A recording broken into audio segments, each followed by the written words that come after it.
From Anshe Sfard Beth El Emeth Congregation, it's time to take 10 Minutes for Torah with Rabbi Joel Finkelstein. Welcome to our discussion of Parshat Lech Lecha. Where was Avraham from? Now you might say, who cares? He comes from this city or that city. Firstly, there are many questions that need to be resolved in the text itself. Secondly, the question is, whose impetus was it to leave the homeland of wherever we were from to go to the land of Israel? And thirdly, maybe we can find other lessons in this simple question, where was Avraham from? It says in our parsha that Avraham was told by Hashem to leave his eretz, his land, his moledet, his homeland, and his Beit Avi, his Aviv, the house of his father. Now the question was, where was his father?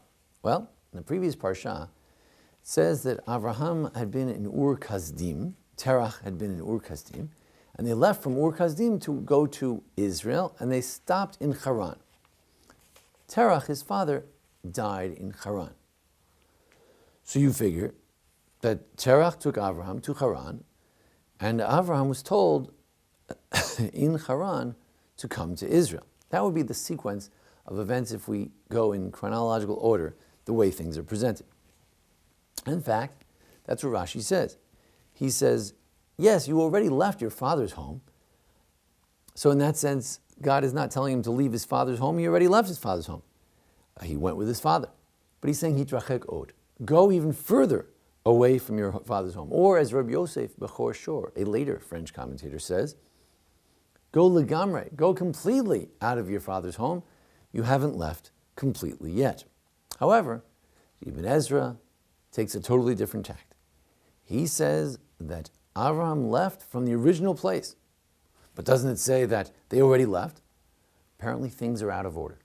It says Terach takes Avraham to Haran, dies there, and then it says that Avraham was told to go to Israel. However, the actual order is like this. Avraham was told to go to Israel. He took Terach with him up to a certain point, Haran. He died there, and Avraham continued further on. The Radak, Rabbi David Kimchi of Provence, in an effort to resolve this problem and contradiction, actually suggests in one tentative suggestion that maybe God spoke to him twice. Sometimes you don't always get the message. You're told once, and you don't move on.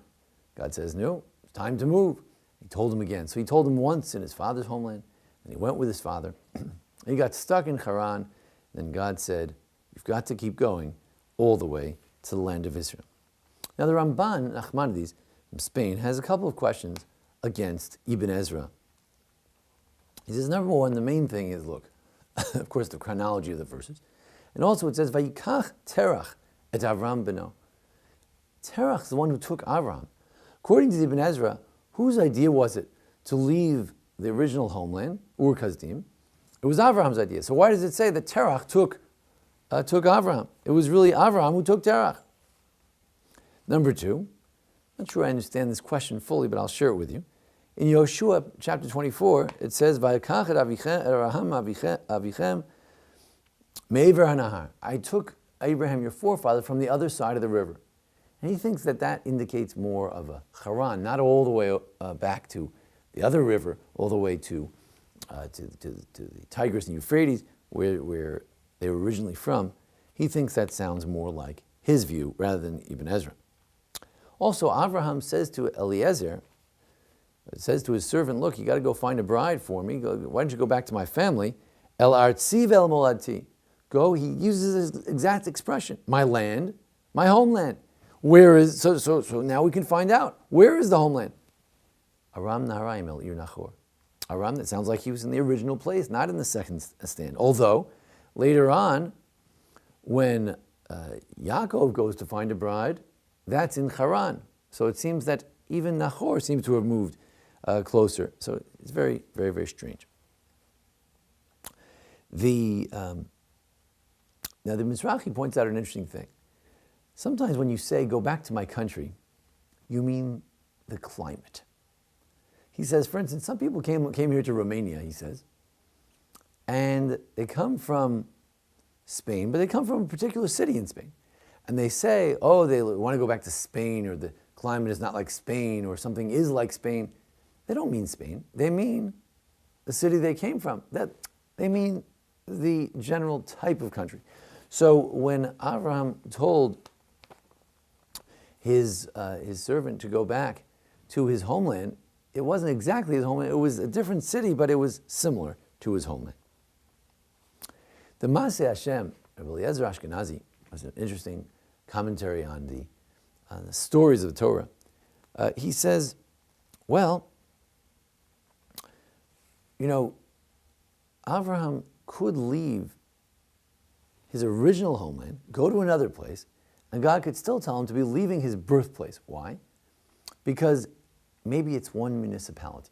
Maybe the original Ur Kasdim and the Haran are in one big place called Aram. They were from Arameans. And that's why Avraham is known as the Aramean.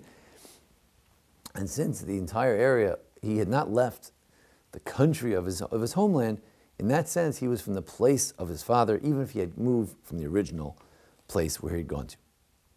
Now, Rabbi Yosef Bechor Shor, Yosef Ibn Kaspi, a very audacious Spanish commentator, sometimes says some pretty outlandish things. For instance, he says, look, we can't get into all these details. The Torah doesn't have enough room. We'd be bored to hear exactly, well, he had to move over here, but then he had to move over there, and his brother-in-law didn't like it. So we don't care. What do we need to know about all these details?